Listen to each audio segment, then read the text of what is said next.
Livingston.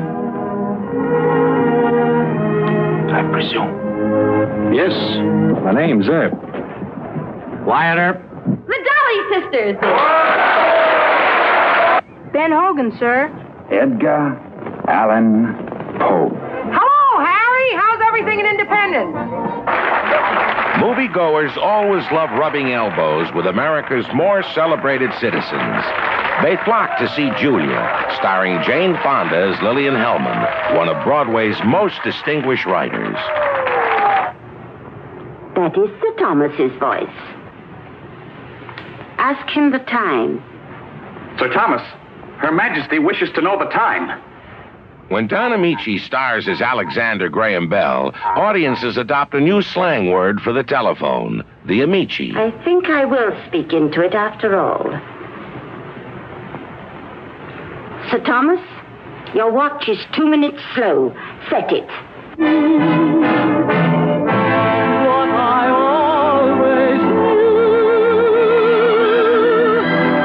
These are the pictures Hollywood creates from the public and private lives of famous Americans, past and present. The producers are the first to admit they take certain liberties with the facts. But after all, the primary purpose is entertainment. So let's take 30 minutes and look at many of those famous faces, Hollywood style.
Liar! Since the late 20s, the vast facilities at 20th Century Fox have produced more films based on the lives of famous Americans than any other major studio. And they're still at it.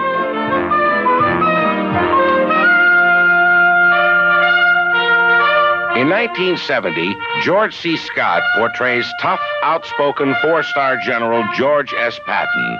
Both he and the picture win an Academy Oscar.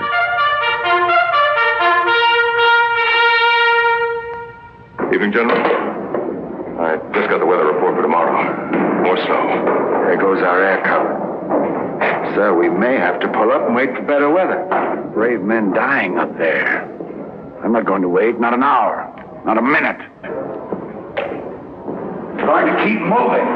Is that clear? We're going to attack all night. We're going to attack tomorrow morning. If we're not victorious, let no one come back alive.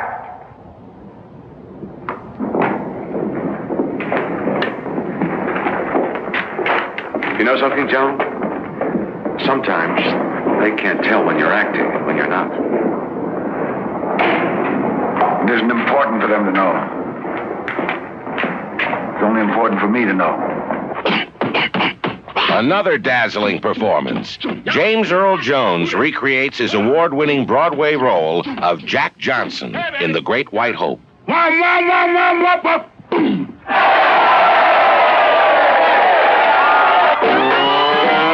As America's first black heavyweight boxing champion, he rides the waves of popularity, high, wide, and handsome.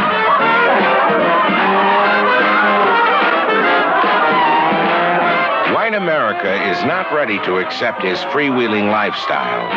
Rather than tolerate the constant threat of prejudice and hatred, Johnson chooses voluntary exile. It's a serious offense flouting the law, Jack.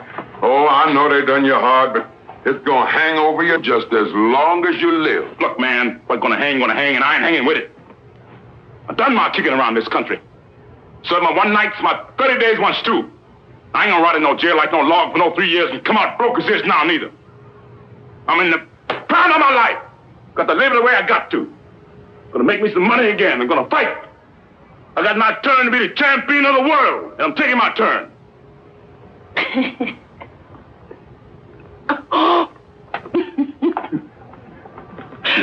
Praise the Lord for lighting the way for my boy. You're the world's greatest lover.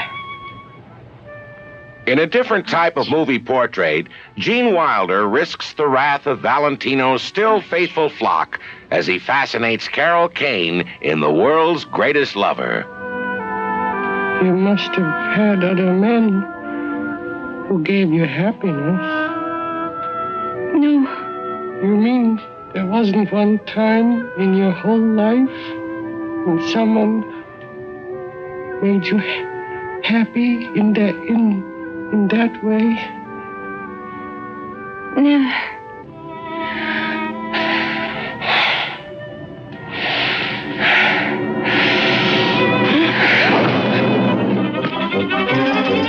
What happened? What did I do? What you want? No, stop, please. Oh, dear God in heaven, have mercy on me.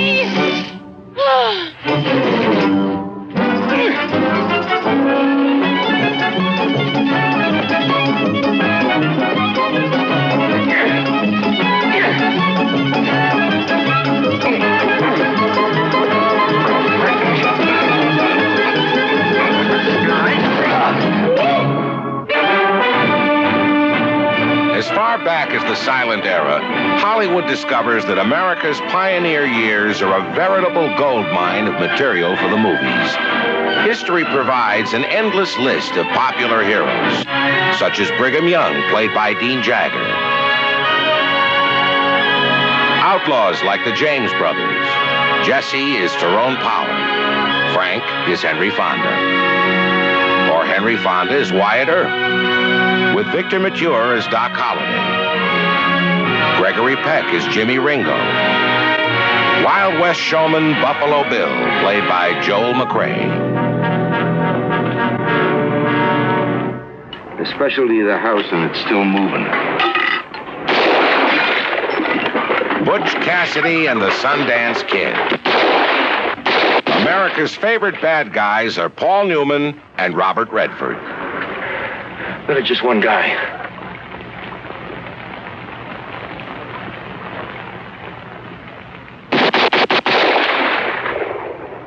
Don't you get sick of being right all the time? There is still no proof that their legend will end in the scruffy little village of San Vicente in Bolivia. Reloading. That's all I got.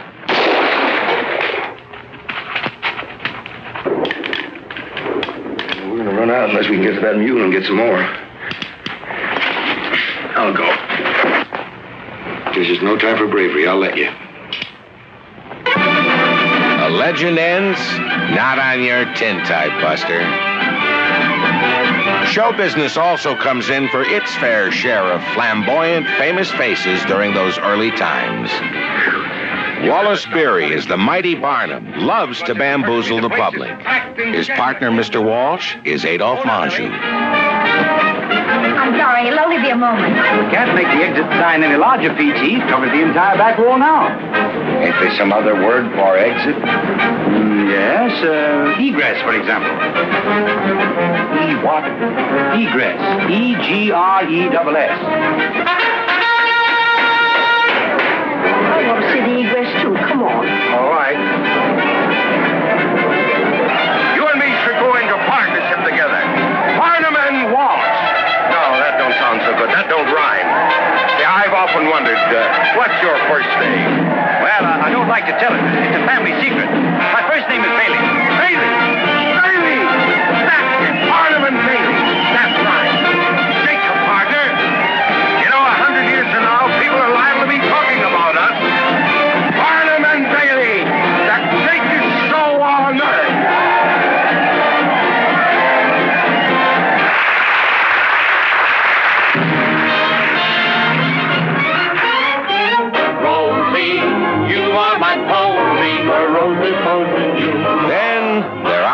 ladies.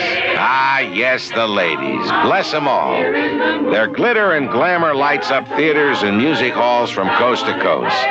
They leave a legacy of entertainment which will continue to be applauded down through the years, thanks to the films Hollywood has made based on their lives. With her famous hourglass figure, Alice Faye is the adored Lillian Russell.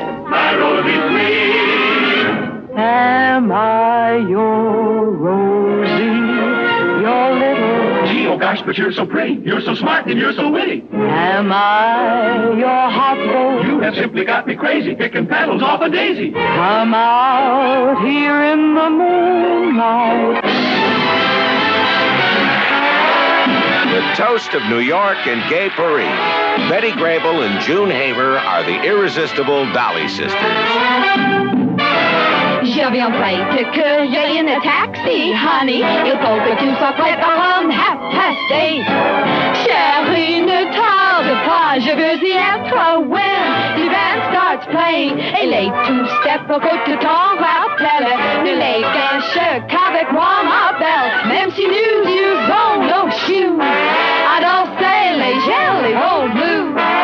Jusqu'au petit jour at the Arctown Strutters Ball. Sherry.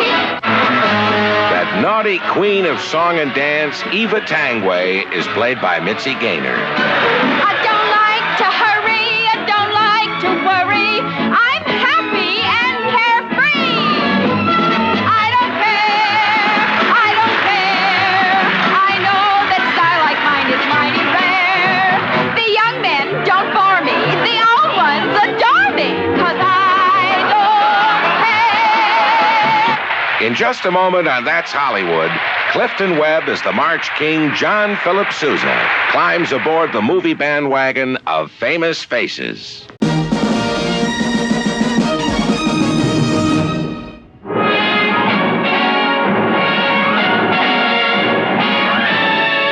Scandalous hijinks in high places always adds a special spice to Hollywood's famous faces. Defend your heart. The girl in the red velvet swing is Joan Collins as Evelyn Nesbit, whose beauty shatters the lives of two men.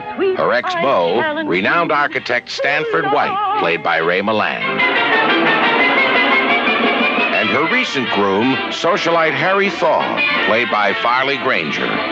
Hot-tempered and unpredictable, Thaw suspects his lovely young bride of receiving secret visits from Stanford White.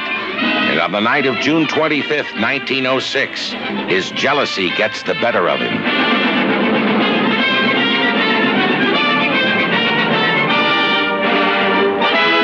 Yes, Thaw?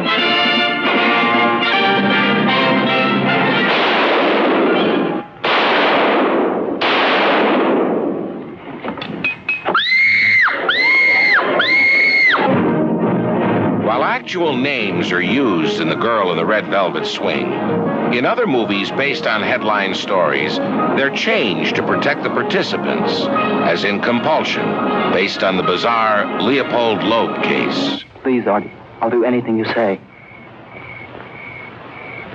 Anything?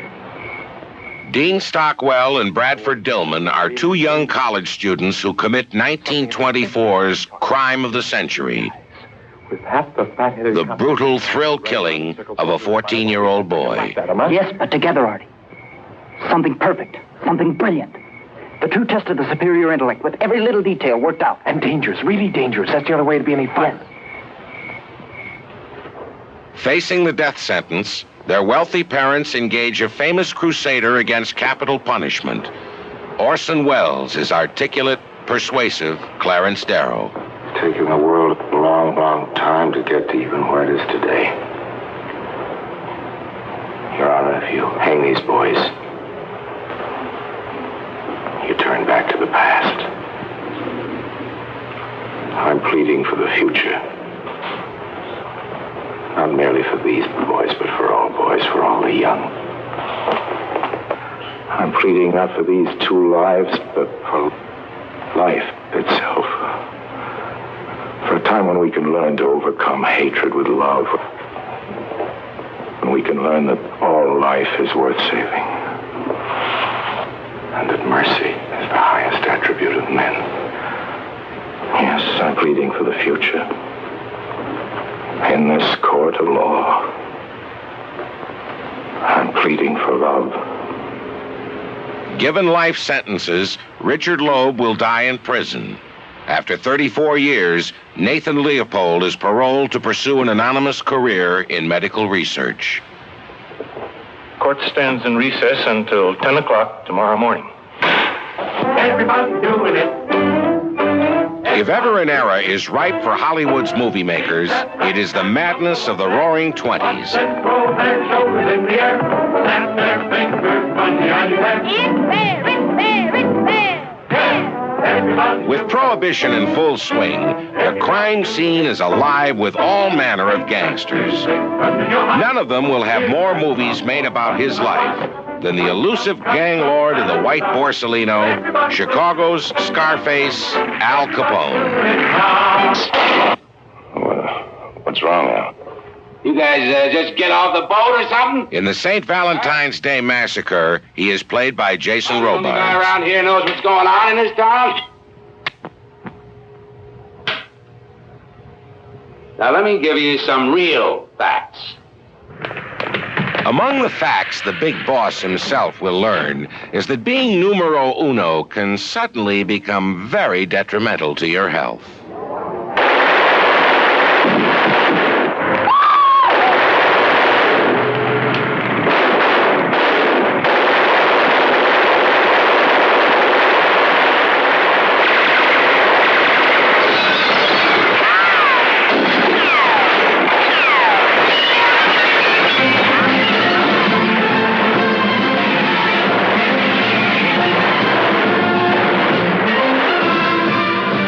From 1935 until 1953, Darrell F. Zanuck is head of production at Fox. A fanatic biography buff, under his supervision, the studio will exploit such famous faces as America's March King, John Philip Sousa, played by Clifton Webb with his usual waspish relish.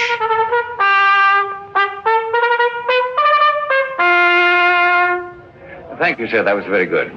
But what I really had in mind was something more like this.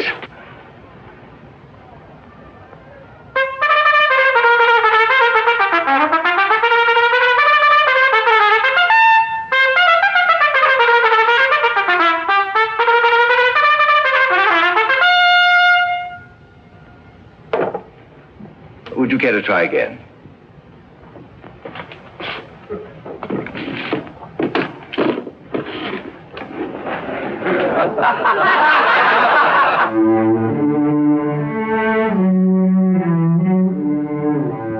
A young Henry Fonda as the young Mr. Lincoln, a genuine and moving portrait of his early years.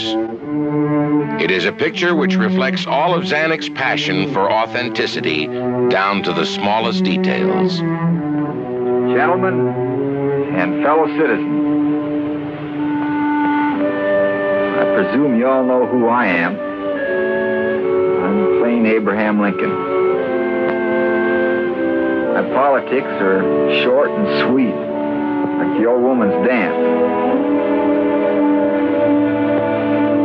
I'm in favor of a national bank, of the internal improvement system, and high protective tariff. These are my sentiments and political principles.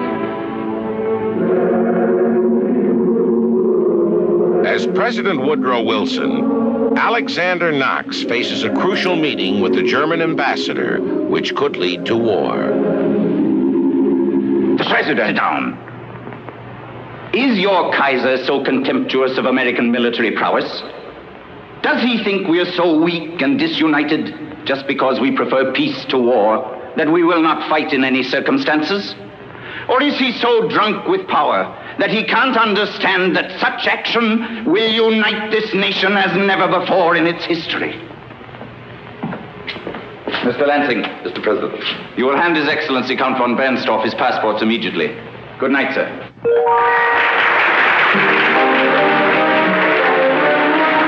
Jane Froman, warmly wonderfully played by Susan Hayward in the hit 1952 musical, With a Song in My Heart. Embrace me, my sweet embraceable you. An established radio and recording star, Jane Froman herself makes only brief guest appearances in early musical films. Just one look at you. In 1943, after being badly crippled in a plane crash, she begins a difficult comeback using a moving platform with a metal brace for support. Bring out the gypsy in me.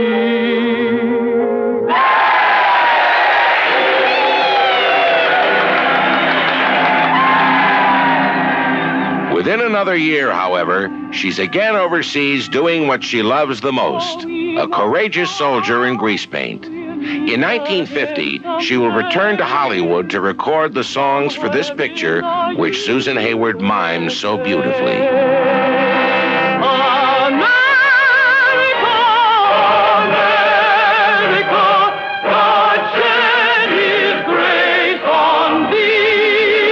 America is people, and these have been some who shared a unique reputation.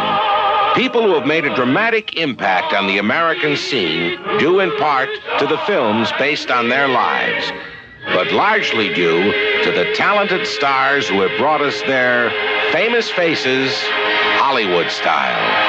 Great performance! It was bully! Thank you, Mr. President. And that's Hollywood.